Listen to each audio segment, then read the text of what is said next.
예, 반갑습니다. 학부모님 여러분, 2021학년도 학부모 연수를 시작하도록 하겠습니다.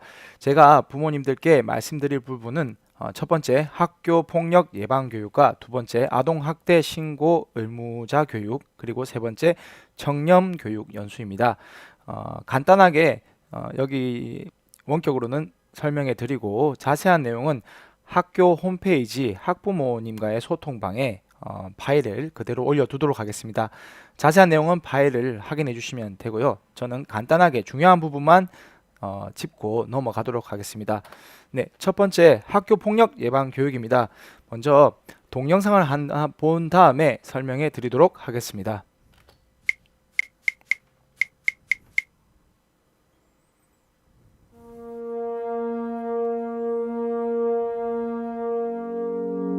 (2013년 12월 3일) 4학년도 다 끝나간다. 오늘 친구들과 함께 원숭이를 놀렸다.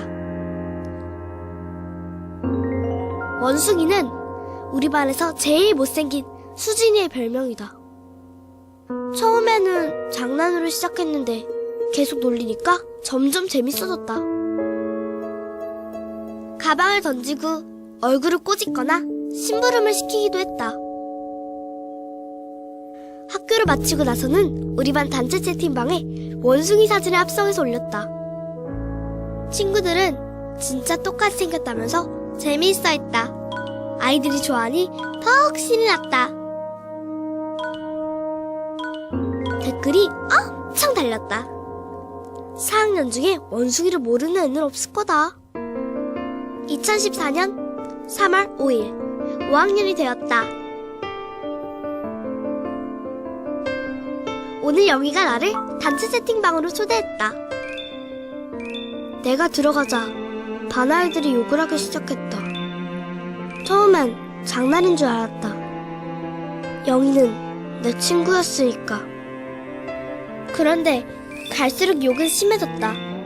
내가 그만하라고 말하면 할수록 심한 욕이 올라왔다. 너무 기분이 나빠서 나가기 버튼을 눌렀지만 계속 다시 초대되었다. 영희가 나한테 왜 이러는 걸까? 내가 뭘 잘못한 걸까? 아무리 생각해봐도 알 수 없었다. 교실에서는 아무도 나에게 말을 걸지 않았다. 내 말에는 아무도 대답하지 않았다. 나는 이 세상에 없는 인간처럼 느껴졌다. 1년 전 내가 놀렸던 원숭이가 생각났다. 원숭이를 괴롭힌 특별한 이유는 없었다. 단순한 장난이라고 생각했다. 때린 건 아니니까 폭력은 아니라고 믿었다. 하지만 그건 장난이 아니라 폭력이었다. 나에겐 장난이라도 상대방이 괴로워한다면 그건 장난이 아닌 폭력이다. 네, 뒤의 내용은 이 아이를 또 괴롭혔던 영희라는 친구가 6학년이 되어서 또 학교의 폭력의 어떤 그 피해자가 되는 내용입니다.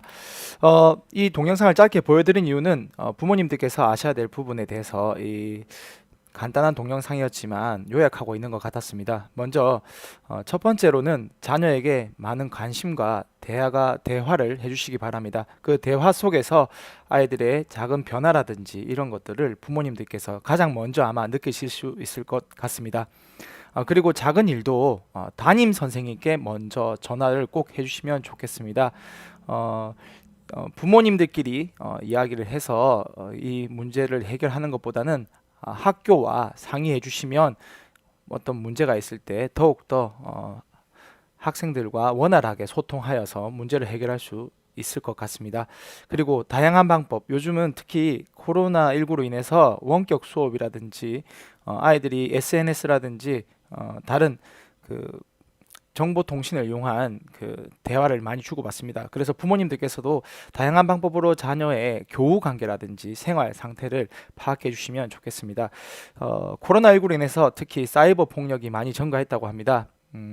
그 사이버 폭력이란 다른 것이 아니라 학생들이 이렇게 신체적인 폭력을 가하는 것이 아니라 그 카톡방에 초대해서 이렇게 방금 동영상처럼 이렇게 비속어라든지 욕을 계속 하는, 그리고 애가 친구가 나가면 다시 초대하고 다시 초대하는 그런 형태로 나타나고, 또 한 친구를 초대한 다음에 다른 친구들이 모두 나가버리는 방폭이라는 그런 내용으로도 많이 잔잔한 것 같지만 그것이 아이들에게는 많은 마음의 상처를 준다고 합니다. 그래서 먼저 첫 번째로 학교에서도 관심을 많이 가지겠지만 학생들에게, 자녀들에게 많은 관심을 가지고, 그리고 이런 내용의 어떤 모습이 보이는지도 살펴봐 주시면 좋겠습니다.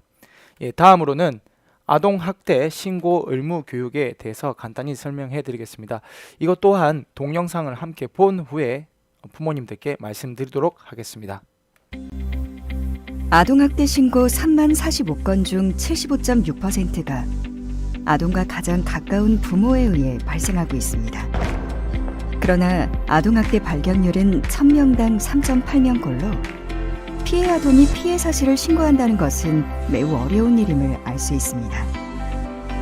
하지만 가까이 있는 신고 의무자의 신고율은 점점 낮아지고 있습니다. 실제 2019년 신고 의무자의 신고가 아동학대로 최종 판단된 비율은 80.1%인데도 불구하고요.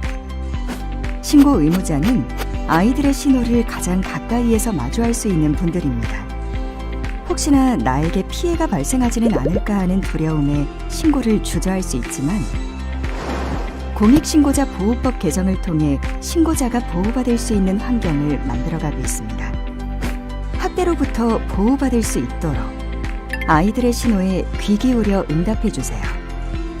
누구에게나 벌어질 수 있지만 아무도 모르기 쉬운 아동학대. 당신의 용기 있는 목소리가 유일한 희망입니다. 여러분의 관심이 아이들을 학대에서 구할 수 있습니다. 아이들의 행동에 주민하세요. 네, 잘 보셨나요? 네. 부모님들이 지금 보신 동영상과 마찬가지로 아동학대 가해자의 75.6%가 부모님입니다.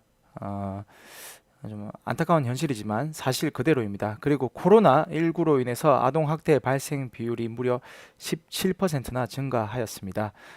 물론 아이들이 집에 있다 보니까 부모님 또가 부딪히는 경우도 많고 말을 안 듣는 경우도 많죠.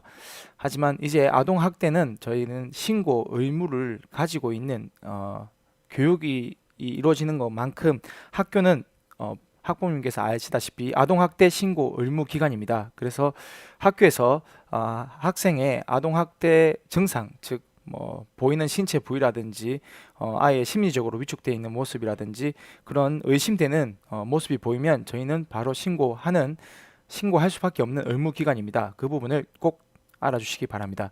그리고 가장 좋은 것은 부모님들도 아동학대를 신고할 의무가 있습니다. 그래서 주위에 있는 학생들 또 아이들 또 자녀의 친구들 아동학대의 어떤 부분을 목격할 경우에는 꼭 112로 신고해 주셔야 합니다.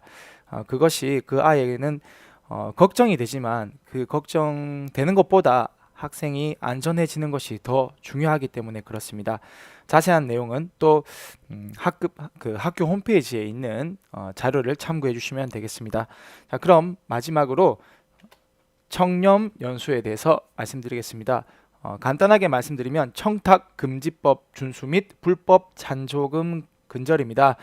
예, 부모님들께서 더 잘 아시겠지만 학교에 오실 때 이렇게 제가 밑줄로 빨갛게 또 보라색으로 표시를 해두었습니다. 학교 방문 시 가벼운 마음과 빈손으로 와주시면 됩니다. 혹시 옆집 친구는 학교 갈 때 조그만 음료수라도 빵이라도 사가야 되지 않을까? 다른 친구는 사가지 않았을까? 예, 그런 거 안 하셔도 됩니다. 예, 학교 방문 시 가벼운 마음과 빈손으로 와주시면 되고요. 또 학부모님들끼리 우리끼리 또 몰래 살짝 해서 학급에 지원을 한다든지 학교에 지원하는 것, 이것 전부 다 불법 잔조금이 됩니다. 그래서 불법 잔조금은 학부모님과 선생님 모두 다 그 청탁금지법 위반으로 처벌 대상이 되고 처벌을 받게 됩니다. 이 점을 꼭 유념해 주시기 바랍니다. 그리고 그 처벌 대상이 되지 않는 것은 하나밖에 없습니다. 학교 발전 기금만 합법 절차이며 그 위탁한 그 발전 기부를 낸 그분의 조성 목적과 학교의 목적에 맞게 집행되며 교직원을 위해서 또는 다른 것을 위해서 사용할 수가 없습니다. 학생들을 위해서만 사용할 수 있다는 점을 알아주시면 고맙겠습니다. 이것으로 간단하지만 좀 길었나요? 네, 언제나 학부모님들을 응원하고 있는 진주교육대학교 부술초등학교이며 코로나19에서도 언제나 여러분들의 건강 하시기를 기원하겠습니다. 네, 감사합니다.